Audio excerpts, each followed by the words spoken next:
program yang ada ni, bila dengar kata pasal berkaitan dengan ABT, terus saya nak masuk lah.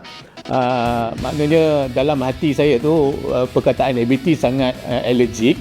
Jadi bila ada dengar kata ada bengkel yang dianjurkan oleh Puan Syida dan tim kewangan untuk ada banyak keyword tadi yang kita dengar. Satu, tata kelola, tadbir urus, proses, sistem, record.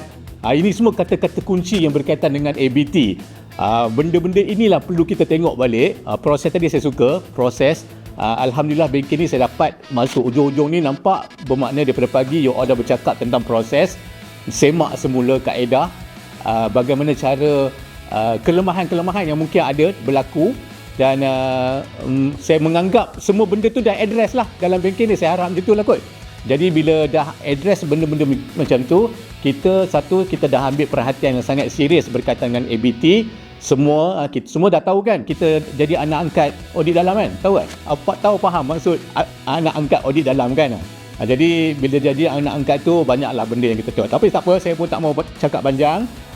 Terima kasih atas penyertaan tuan-tuan dan puan-puan semua section yang pada saya simpulkan semua ambil perhatian yang sangat serius berkaitan dengan cara kita nak menangani ABT.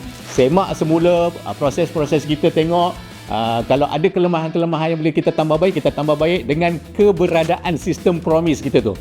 Sistem promise tu pasti dapat membantu banyak. Yang trigger, apa tadi istilah digunakan tadi?